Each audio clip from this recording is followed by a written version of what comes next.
What's good, everybody? Before we get started with the episode, go ahead and hit that like button, that subscribe button, and hit that notification bell so you never miss an episode. And if you're listening on Spotify or wherever you get your podcast, go ahead and give me 5 stars. All right, let's get to the show.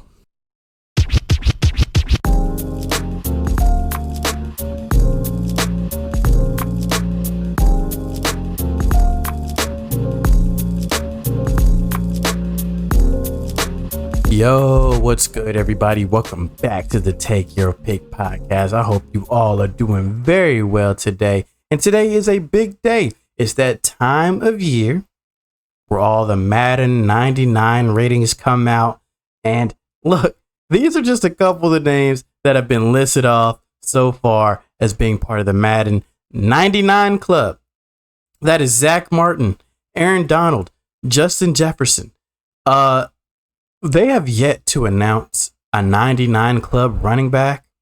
If I had to guess who that would go to, maybe a Nick Chubb or a Christian McCaffrey.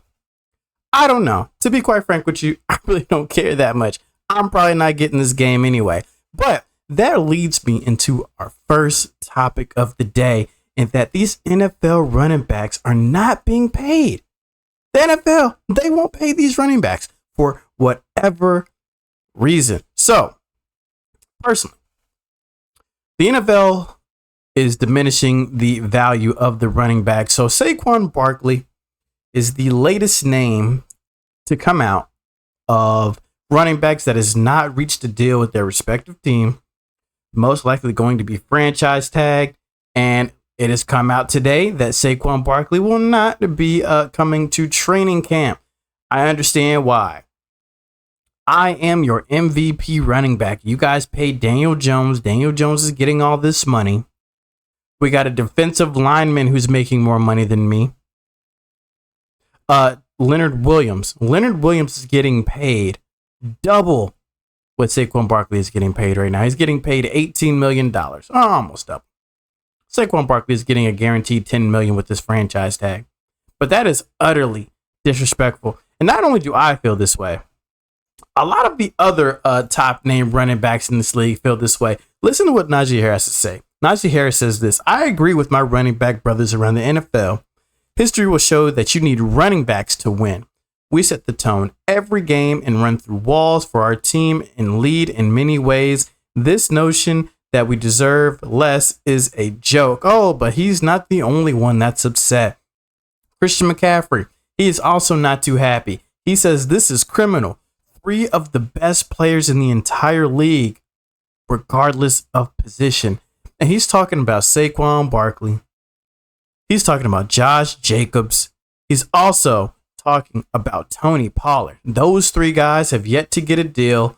Those 3 guys seem like they're going to be a franchise tagged. No extensions on their contract. But wait, we got another player that's mad. Austin Eckler. Austin Eckler. This is kind of trash. That has artificially devalued one of the most important positions in the game. Everyone knows it's tough to win without a top running back, and yet they act like we're discardable widgets. That is some strong terminology there. I support any running back doing whatever it takes to get his bag. And then finally, we got Jonathan Taylor. He puts this: if you're good enough, they'll find you.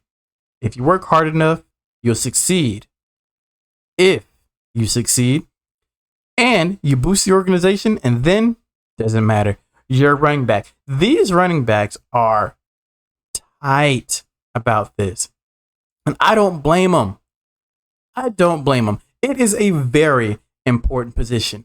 Some of these quarterbacks are getting bags, and we are completely overvaluing these guys. And I get it. On one hand, look, running back position, it is a tough position to play. You are taking a beating every game. Every game. But you want to know how I know how the running back position is extremely important? Let's look back to a Super Bowl just a couple years ago. Seahawks, Patriots. You know that the running back position is very important just based on that game. We put that ball in the hands of our quarterback, Russell Wilson, and we throw a pick on the goal line. instead of giving it to arguably the best back in the league at the time. You hand it off to the best back in the league, you might have had 2 Super Bowl victories. But it is what it is now. But yeah, back to Saquon Barkley. Saquon Barkley has probably overproduced for this Giants team to not be getting paid right now. So Saquon Barkley, his 2022 stats. He had over 1,300 yards, 10 touchdowns, 57 receptions for 338 yards, and then he had 2 touchdowns in the playoffs. That's why I say he is arguably the MVP of the league. Because look, Daniel Jones, has he been bad? No. Has he been great? Also no. Has he been kind of decent? Yeah. Did you know that Daniel Jones played more games last year than he had touchdown passes? Bet you didn't know that. He had 16 games played, 15 touchdowns. And that means that he gets 30 mil a year. If that's all it takes, baby. 30 mil a year for him. Look, Saquon Barkley, I'm right there with you, my G. But he did have this to say about not showing up to play this season potentially if he does not get his money. Listen to this. This is my leverage. My leverage is I can say fuck you to the Giants. I can say fuck you to my teammates and be like, you want me to show you my worth? You want to show you how valuable I am to the team? I won't show up. I won't play it down. And that's a play I can use. Anybody knows me, knows that's not something I want to do. But like it's something that crossed my mind. It's like I never thought I would ever do that, but like now I'm at a point where it's like, Jesus, like I might have to take it to this level. And like, am I willing, am I prepared to take it to the level? I don't know. That's something I got to sit down and like, I got to talk to my family. I got to sit down and talk to my team. Got to really, strategize about this. Can't just like go off of emotions. Cause like I sit here and say like, oh, be mature. So I wouldn't be surprised if Saquon decides to not only not show up to training camp, but to also sit out for this season, which honestly for Saquon, that might be a gift. Because he is somewhat injury prone, even though he can give you great numbers.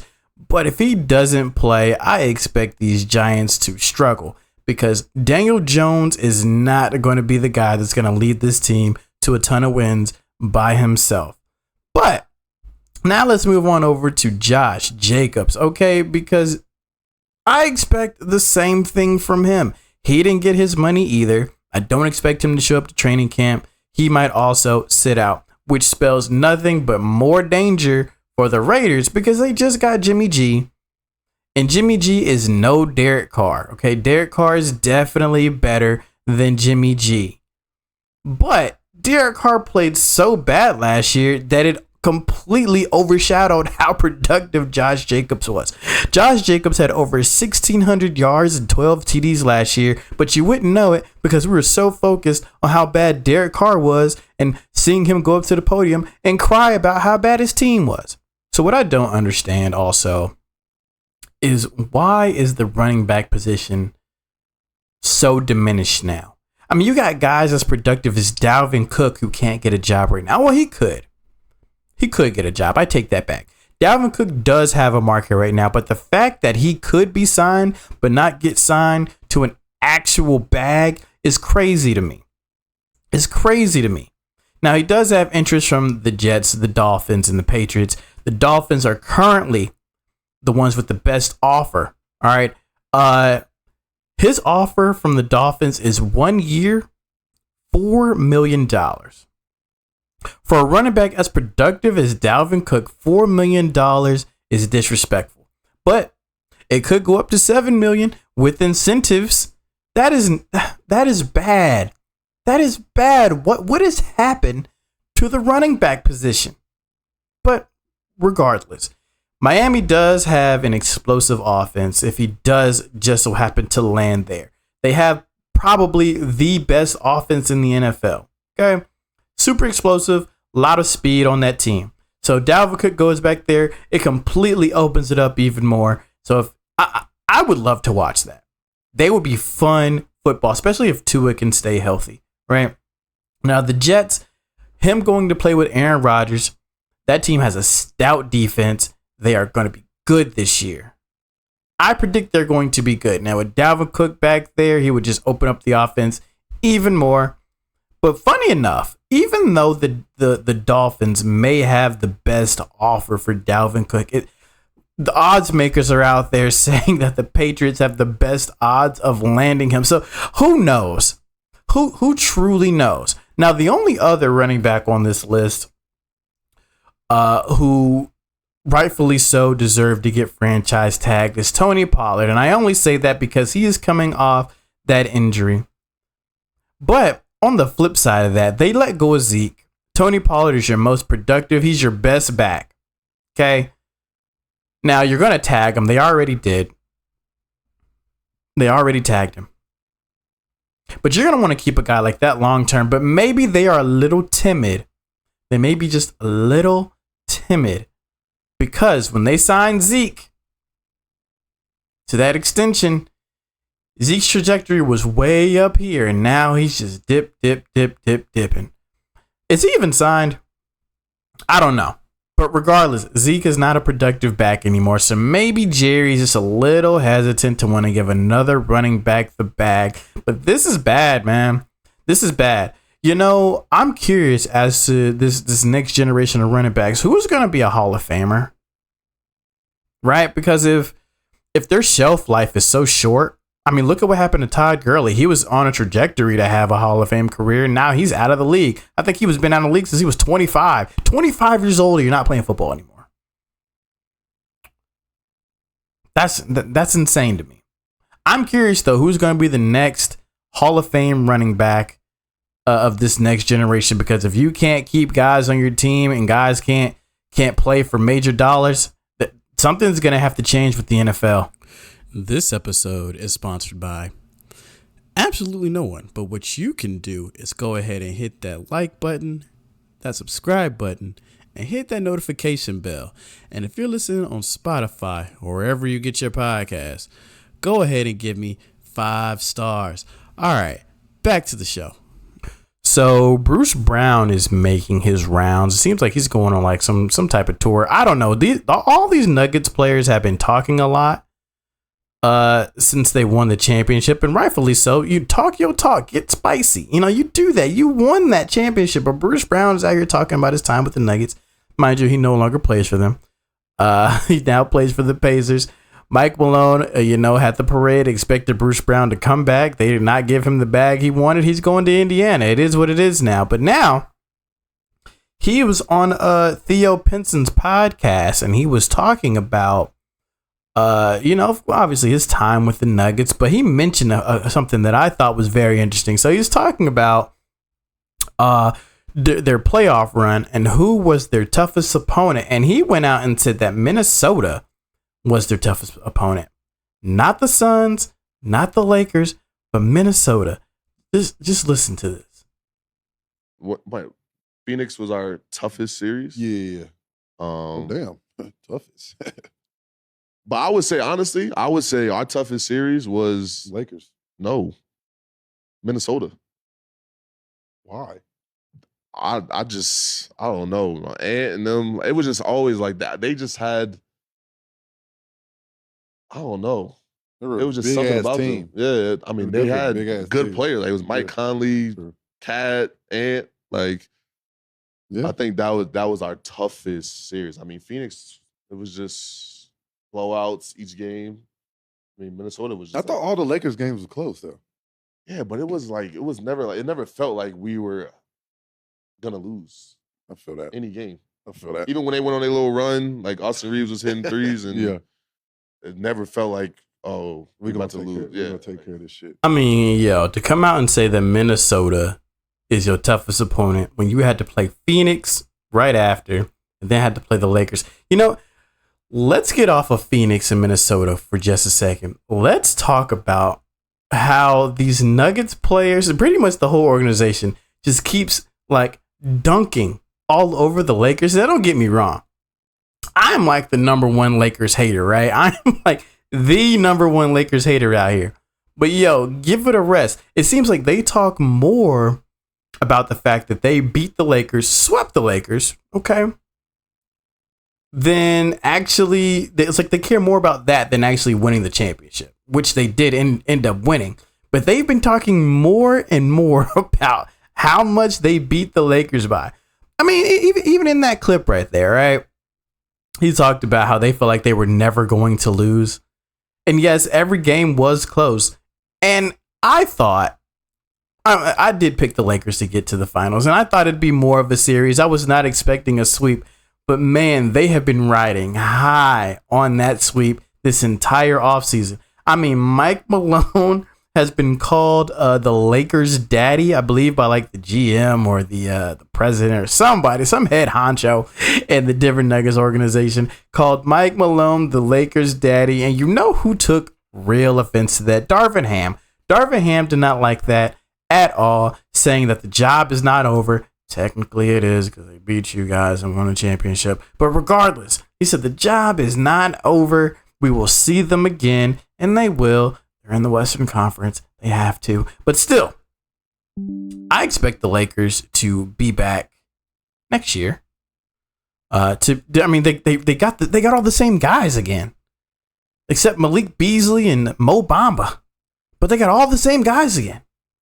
And this time, right, they're there the entire season. So I expect them to be better this year. I expect them to. In Denver, well, I believe they lost Jeff Green, who was a big piece. Bruce Brown, a huge piece. They're not going to be the same team next year. Yes, you got Jokic. Yes, you got Jamal Murray. But you're going to be needing some of those key pieces. And you lost some of those guys because you weren't paying them. And they got bagged somewhere else, right? But yeah, Bruce Brown was also talking about the Phoenix series, which I thought would have been their toughest series. That series went 6. And KD and Devin Booker started going off. Devin Booker for sure. And Bruce Brown acknowledged that on this podcast as well. They were shooting so efficiently. Book was making every shot. shot. It was getting crazy, bro. He was making every shot. Like, it was to the point they should have drug tested him because it was getting crazy. It was bro. insane. He missed like 4 shots in 2 games. Did you see his shot chart? Yes. It was all green. It was and to put all green, bro. like, that's crazy. He's taking, 20 shots a game? All green. And I did actually fact check that. It was indeed all green. He was not wrong. Devin Booker was going to another level, but Phoenix just didn't have enough. I mean, DeAndre Ayton was getting bullied that entire series. They didn't have a bench. Game 6, you had Campaign was your highest scorer. Look, your 2 best players ran out of gas, man. It'd be like that when you have that big of a load. I get it. But yeah, man, I don't understand what is up with these Denver Nuggets players, ex-players, the organization constantly dunking on the Lakers. I mean, I hate the Lakers too, but yo, you have got to get past this.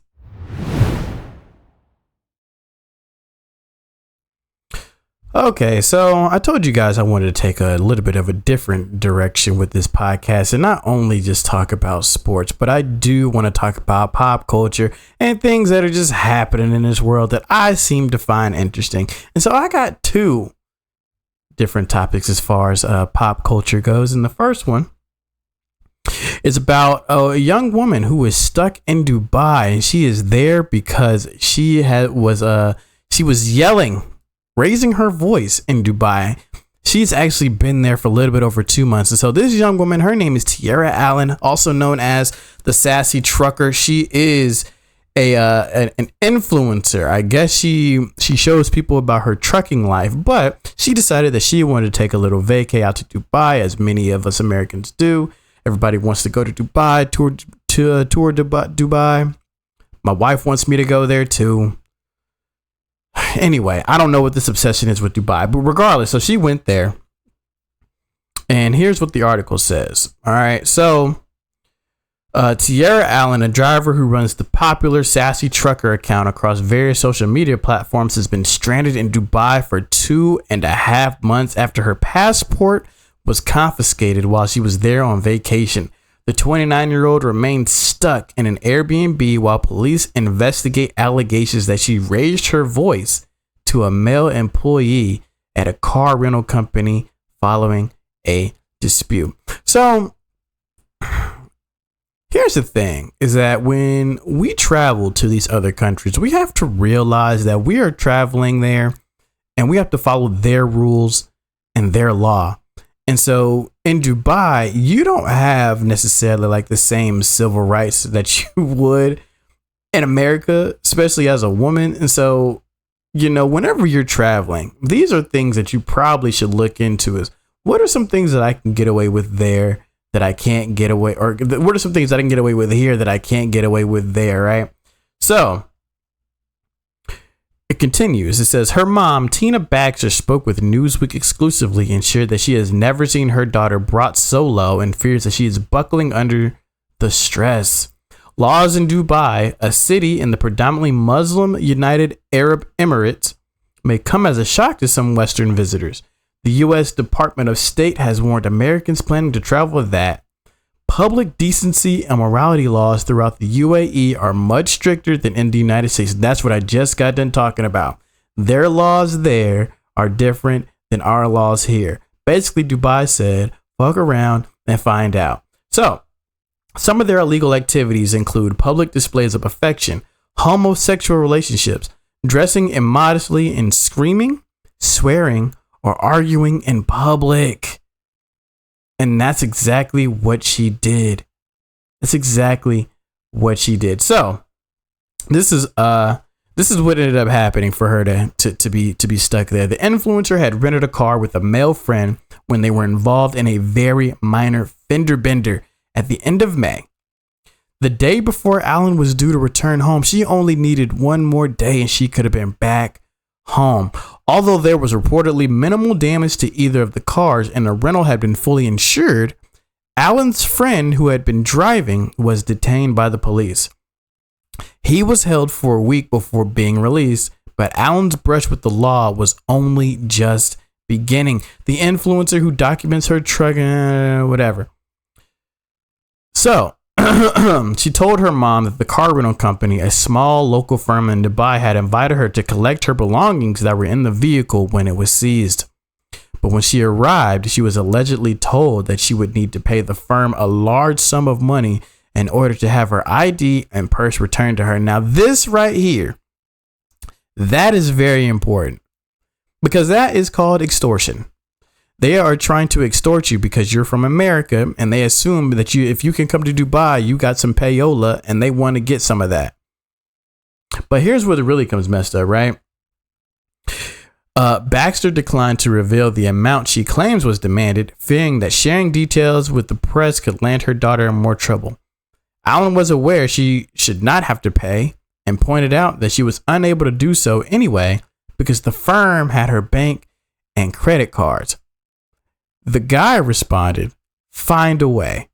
The male employee allegedly told her. As Allen argued with the man, she claims he became aggressive and started shouting at her, chasing her out of the building. Right? Now, I that right there, I can't hold it against her for being a little bit perturbed. My man said, "Find a way." Meanwhile, you guys have all of my money. I couldn't pay you if I wanted to. How insane is that? So then, continuing on with the article, she allegedly admitted to her mom that she yelled back at him because she was scared, she was afraid, and she was just lost at that point. She was very panicked. When she left, she used whatever money she had to take a bus back to her hotel.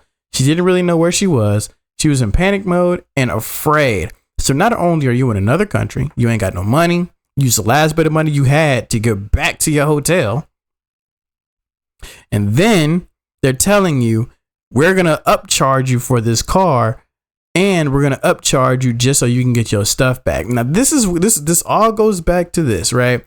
Is the guy in Dubai, is he wrong? Is that employee wrong? Absolutely. But this also has to show some accountability on old girl because look, you cannot just be raising your voice at these people in a country that you're not from and a country that has women somewhat oppressed. And that's why she has been held there for over 2.5 months.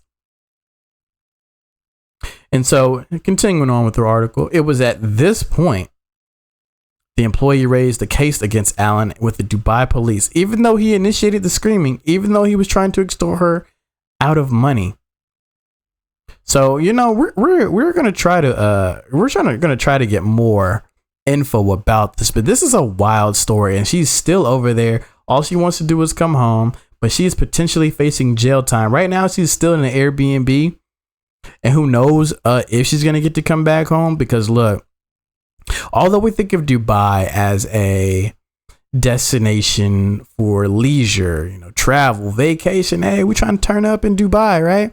I highly doubt that those prisons over there are going to be as nice as your Airbnb. So, moral of the story is watch what you say, pay attention to the laws, and follow them accordingly, or you could end up just like this. Okay, so up next, we got, do y'all know who Sukihana is? I am like vaguely familiar with this girl. I think the first time I saw her, she was doing she did some videos. Some dude was trying to kiss her or something. It was real awkward, cringe stuff. But she's got some song that blew up, and she's over in London making us all look bad. She went over to London, and let me just show you the video. I'm trying to get my coochie stretched. I'm trying to get my coochie stretched and eat a nigga ass. Eat a nigga ass. We be eating niggas ass today in London. Period, baby. I'm trying to get this coochie stretched. Okay. Now do the ratchet. Oh yeah. Now do the ratchet. Oh yeah. Now do the ratchet. Yeah. Do the ratchet. Man, you have got to be kidding me. We send one black woman over there, and this is how she chooses to represent us. Imagine that, because I know UK, their black population isn't that expound, right? But imagine these are some white people who've never had an interaction with a black person before. This is their first time, and maybe they've seen some of the some of the depictions of us on TV or something, and maybe they already have an idea in their mind of what we may be like. And this is the first interaction that they have in real life with a black person. And then this is what you get. They're probably really thinking this.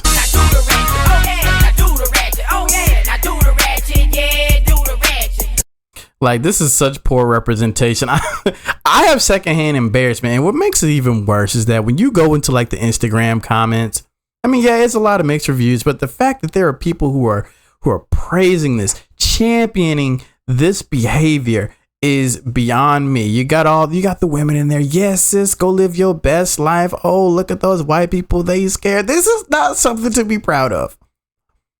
Not at all. I hate the fact that is how we are represented. But hey, I mean, if she's got to go get her bag, go get your bag. But I will say this, right? I'm going to go ahead and play this one more time because I love this sound clip so much.